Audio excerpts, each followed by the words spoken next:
Kansas City Chiefs march assertively into the Los Angeles Coliseum, very anxious to repay a debt from earlier in this NFL season.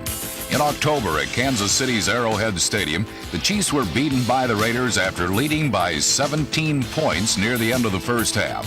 Today is payback time, and the man who will be in charge of the Chiefs offense is veteran quarterback Bill Kenny.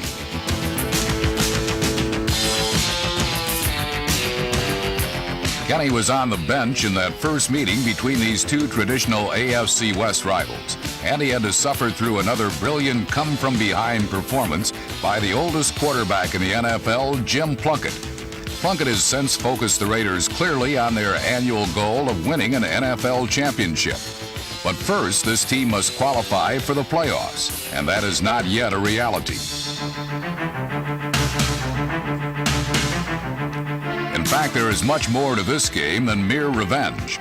Both the Raiders and the Chiefs are 8-6 entering the 15th week of the season. Each team has its playoff chances resting squarely on its own broad shoulders. Whichever team wins this game and its final game will earn a playoff spot as a wild card. So that's what this game is really all about. A stepping stone to yet another Raider trip to the playoffs, or an opportunity for the Chiefs to take a giant step toward their first postseason play in 15 years. From the Coliseum in Los Angeles, it's the Raiders hosting the Chiefs in a very important NFL Game of the Week.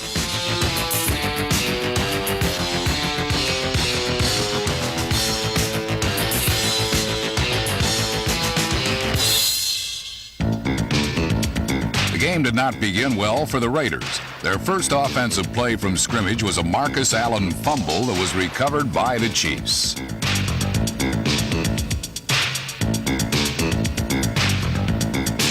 From the Los Angeles 26-yard line, the Chiefs had an excellent opportunity to take command early, but all they could manage was this 3-yard run by Boyce Green and 2 Bill Kenny incompletions. Kansas City had to settle for the field goal, and Nick Lowry drilled home the 40-yarder to give the Chiefs a 3-0 advantage with a game less than 5 minutes old.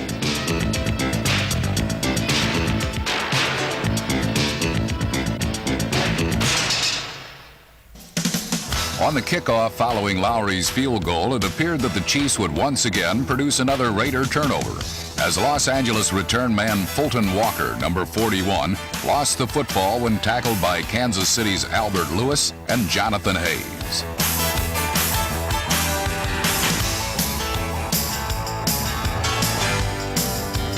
But J.C. Pearson's delight in what seemed like a touchdown turned to disappointment, as Walker was ruled to be down before he fumbled.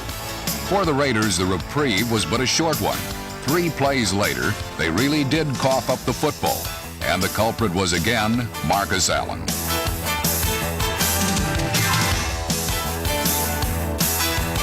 Albert Lewis, number 29, was the man on the spot for the Chiefs, and for the second time in 3 minutes, Kansas City's defense had given its offense the ball in Raider territory. Field goals would not be sufficient. The Chiefs needed to get into the end zone, and Bill Kenny made sure they took full advantage of this opportunity.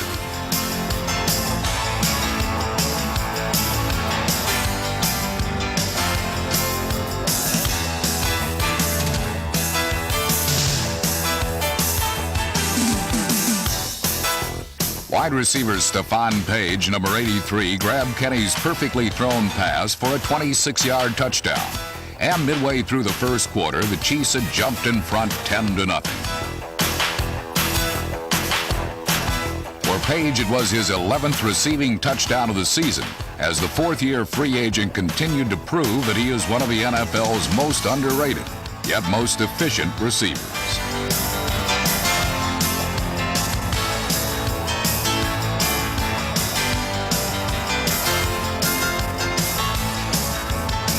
Page again showed he's at his best near the goal line, and his outstanding effort gave the Chiefs control in this must-win game for both teams.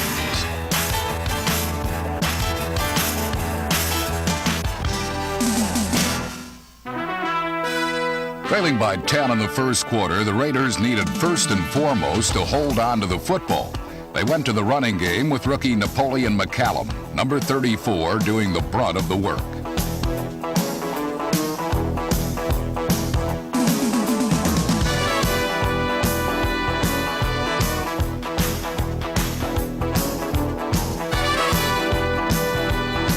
McCallum did not find that much room to maneuver against the Chiefs' defense, which in 1986 has evolved into one of the NFL's finest. That left the Raiders' offense in the hands of the venerable Mr. Plunkett, who has been pulling rabbits out of his helmet for quite some time with the silver and black. But early in this game, the 39-year-old veteran could not find his magic wand, and the Raider attack stalled without even reaching midfield.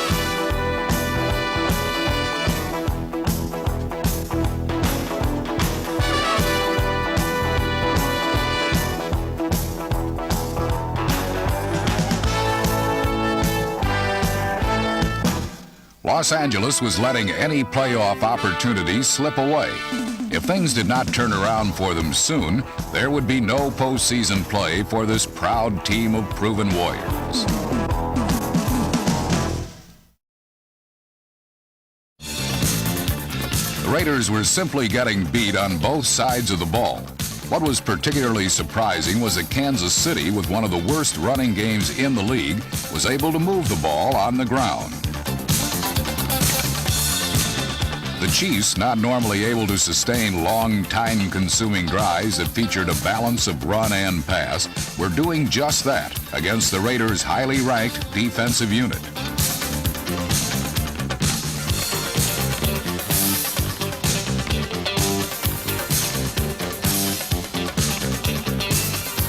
As the second quarter got underway, Kansas City had marched inside the Raiders' 10-yard line.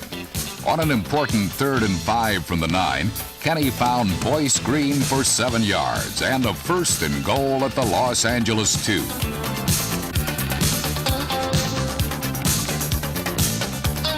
On the next play, Jeff Smith powered in for the score. And suddenly, early in period 2, the Chiefs had a 17-point lead against the stunned Raider team.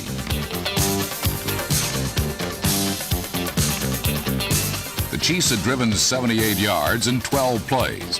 They were now in total command in a game that figured to be a lot more competitive than it had shaped up to be. The Raiders needed a spark to wake them up, and they got it on the ensuing kickoff when they successfully pulled off a reverse on the return.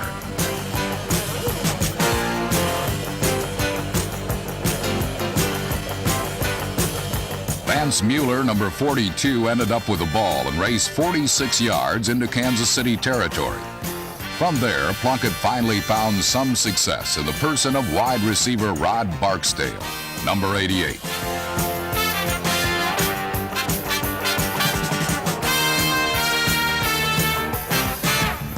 The scoring pass covered 34 yards, and it quickly got the Raiders back into the game before it was too late. A lot of time still remained. 12 minutes were left in the first half. And in the first meeting between these two teams earlier in the season, the Raiders had overcome a 17-point deficit to come back and win. Now they were trying to do the same thing. And when they got the ball back, Plunkett effectively went to the short passing game.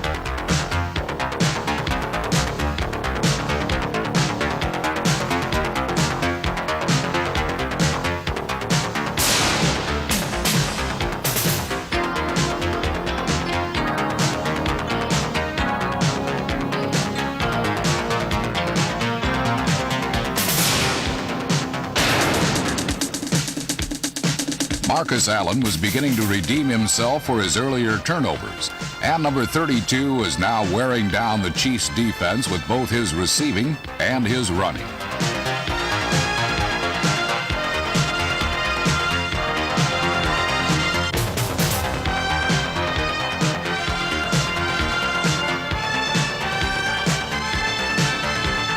Three straight Allen runs brought the ball inside the 5. But at that point, the Chiefs' defense made its stand and denied the Raiders the touchdown.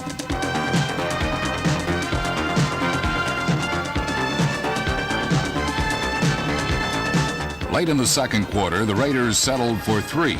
and they now trail by just a touchdown, 17-10.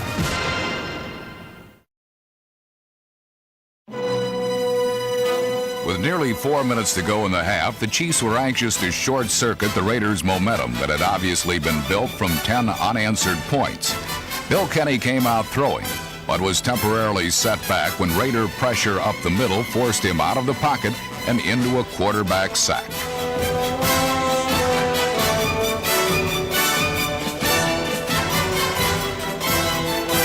But on the very next play, the Chiefs kept the pass rush at bay, and the result was the longest completion of the game.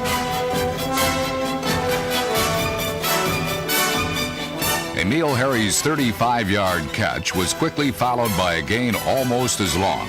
This one coming when Raiders safety Stacy Turan got a little too cozy with his pass coverage.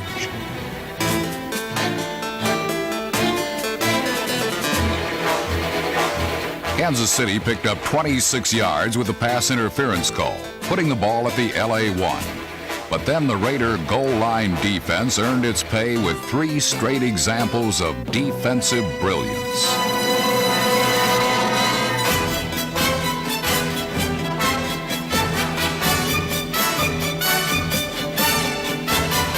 When linebacker Lyndon King batted a pass away on 3rd down, the Chiefs had no recourse but to settle for a field goal.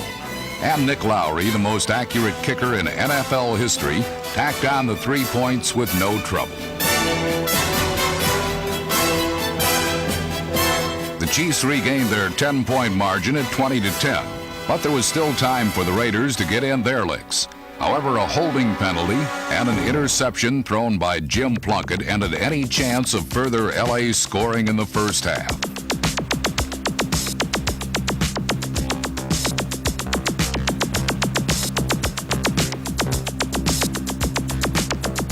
Kevin Ross and Deron Cherry combined to finish off the half with a flourish, a half that had featured excellent defensive play from the Chiefs. And as the third period began, that trend continued, as the Silver and Black failed to pick up even a single first down on 3 straight possessions.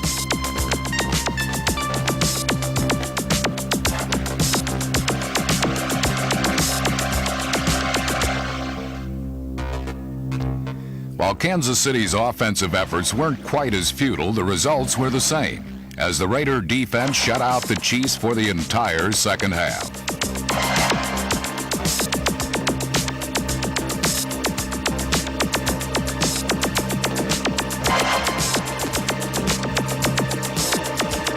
A disturbing pattern for the Raiders was beginning to emerge. The defense would play a terrific series, only to see this quickly squandered by an offensive unit that kept giving the ball away.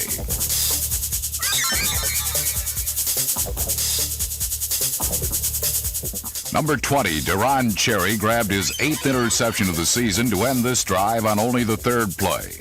All told, the Raiders were going to turn the ball over a shocking 7 times in the game, a total which no defense, however good, can be expected to overcome. But the Raider unit, ranked 2nd defensively in the conference, kept playing superbly in the face of adversity.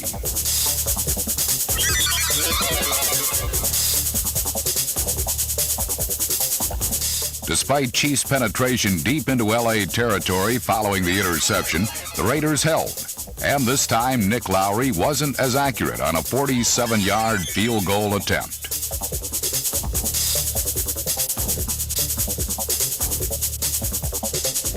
With 9 minutes to go in the 3rd quarter, the Raiders were still alive, but needed to generate some offense, and soon.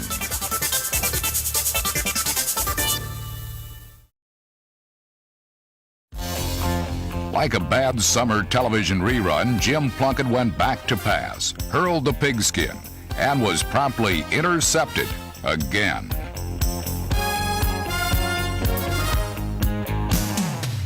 Once more, the thief was Deron Cherry, who with this theft had his 9th steal of the year, tops in the AFC.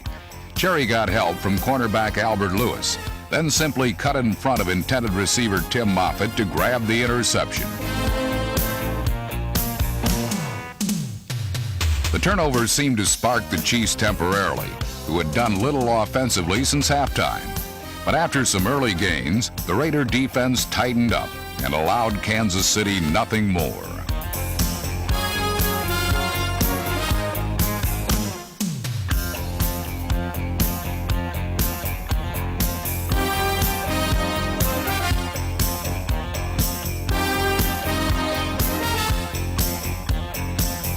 Defensive end Greg Townsend barged in to give LA its 60th quarterback sack of the season, tops in the NFL. But then Kansas City's special teams with a high, towering punt and the sure tackling of number 55 Lewis Cooper backed the Raiders up deep in their own territory. If ever the Raider offense was on the spot, this was it. And they responded as Plunkett directed their most efficient drive of the afternoon.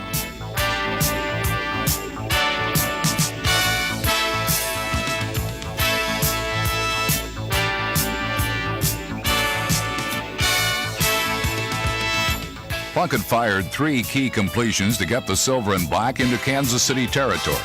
But then it appeared as if the interception bug was about to bite again, as yet another Plunkett pass was picked off by Deron Cherry.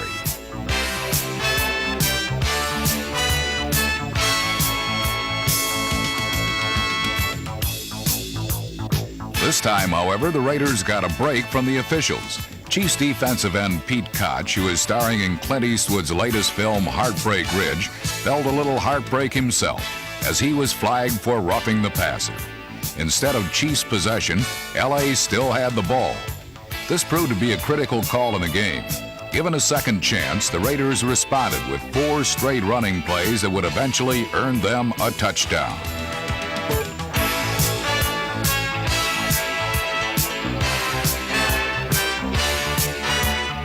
When Marcus Allen blasted over right tackle from 3 yards out, the Raiders had trimmed the Kansas City lead to 20-17. The entire fourth quarter still remained, and the Chiefs' attack continued to be ineffective against the rugged Raider defense.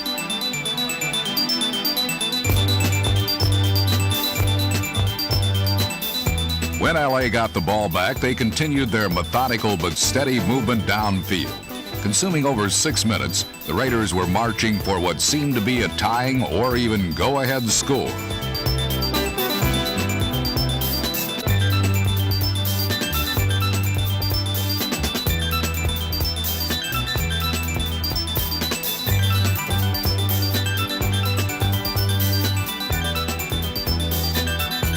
But after 2 solid runs from Napoleon McCallum, the Navy ensign committed perhaps the most costly Raider turnover of the game.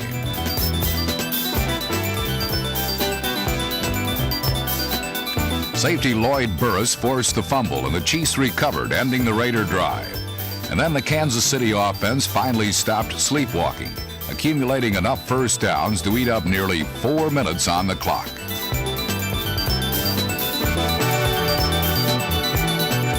But when the Chiefs needed just a few more yards to put the Raiders away, they could not convert, as the Silver and Black defense made yet another stand.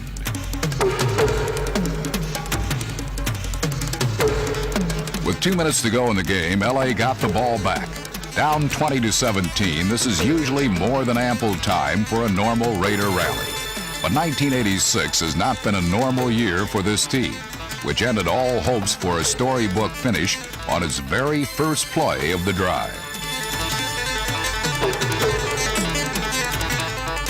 Cornerback Kevin Ross drove the final nail in the Raider coffin with the 4th Kansas City interception of the day.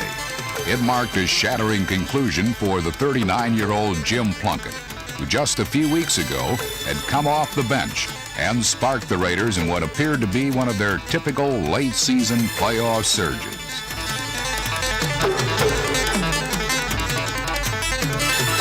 Time ran out, and the Raiders had lost 20-17, all but ending any postseason possibilities. One need only look at the turnover totals to tell the story of this game. 7 giveaways for LA, none for Kansas City.